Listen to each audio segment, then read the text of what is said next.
And this comes to us from a listener question, which if you're new to the show, we did this a lot last year, where if you have a question, and we do have our live streams on Wednesdays when the season starts, it is going to be much more consistent. I promise you that, because it's going to be kind of a weekly recap, 3 stars of the week, a check-in on the standings, stuff like that. And we always answer listener questions at the end of those live streams.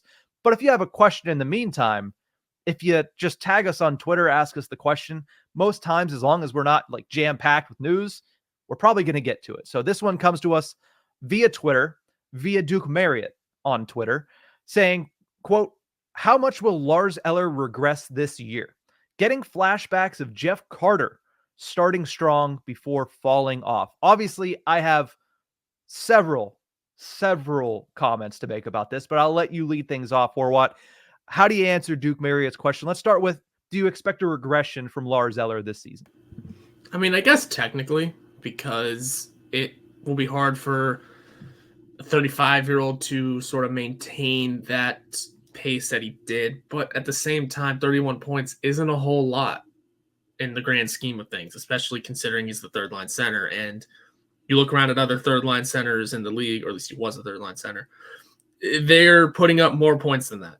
They just are. Mm-hmm. So I don't know if regression is the right word. I would say if he does regress, oh boy, get him out of the lineup, because again, 31 should be the bare minimum for someone in his position. I get no, come on now. He's a fourth line center this year. Like, you have to take into account that he's a fourth line center, and the points aren't going to be as high because, one, he's not going to be playing with as talented of wingers, and two, he's not going to have as much ice time at 5-on-5.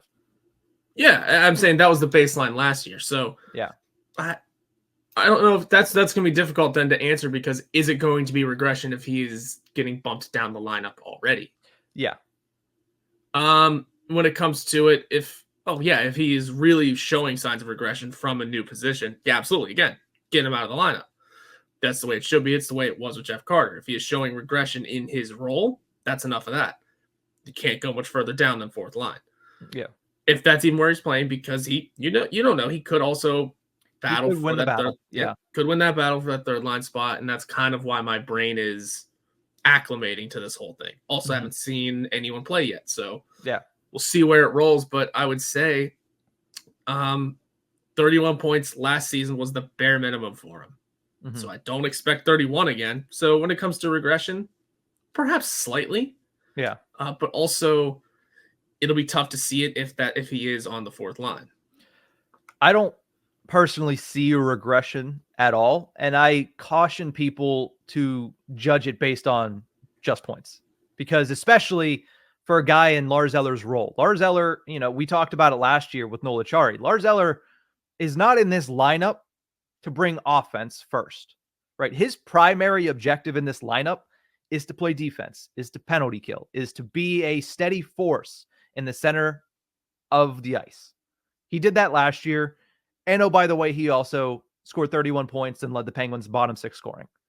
Can he do that again this year? I don't foresee that happening. I don't think he's going to lead the bottom 6 in scoring, not because he falls off, but because I think the Penguins brought in more offensive upside players to play in the bottom 6. As far as him, I think his play is going to be fine because he was steady last year. Maybe not scoring. Scoring was a little sporadic, but he was steady in his performance and his play. I expect the same thing from Lars Eller this year. And then there's the whole Jeff Carter comparison of it all, which we'll get into now. He is a much different player than Jeff Carter is or was their entire careers, right? Jeff Carter came into this league a sniper, a top 6 forward, a goal-scoring guy that you're going to count on to put in 20-plus goals. Lars Eller was really never that. I mean, I understand early in his career, he had a little bit more of a higher ceiling, but really over the last decade, he has not been that. He has been a defense-first, bottom 6 forward. So there's not really a transition period. Whereas Carter, he came to the Penguins, revitalized his career a little bit, got that extension, and then the wheels fell off. But also, when Carter fell off, he was 38. Lars Eller's 35. That 3 years makes a major difference. And secondly, Jeff Carter had multiple major injuries before coming to Pittsburgh, including back surgeries. Eller doesn't have any of that. So the odds that his legs fall off, the odds that his ability to keep up is going to be less, or is going to be higher than what Jeff Carter was. Jeff Carter fell off, and I understand it scarred a bunch of people. I would steer clear of comparing him and Eller in any sense. Yeah, I think I would too, because yes, they are two completely different players. Lars Eller has never exceeded 40 points in his career, in a season. Starting there. Also, it helped that Jeff Carter came in like a house on fire whenever the Penguins traded for him. Mm-hmm. It helped that he had that still had that ability when he started, and then there was such a fall off whenever it kind of stopped on him, when it all kind of came to an end. Whereas we've only seen Lars Eller for one season so far, and it was fine, right? It was good for his standards, by the way. As I look at it, 31 points is one of his better seasons. Yeah. So maybe going down from there, it gets confusing.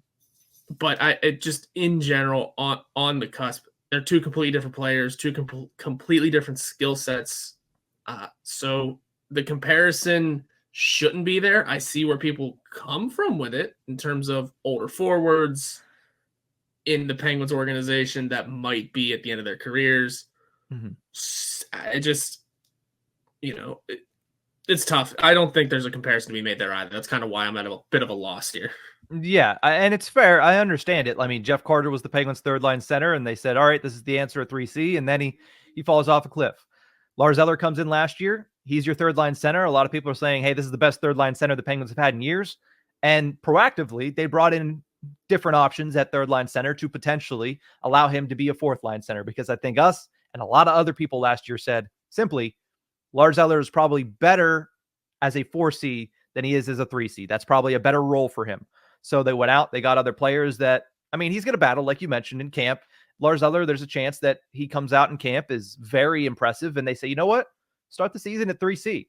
But I think more so the opportunity is there for him to move down to fourth-line center, and a guy like Kevin Hayes probably starts the year as third-line center with, again, like I mentioned, a little bit of a higher offensive upside than what Lars Eller can bring. But that doesn't mean I expect Lars Eller to regress.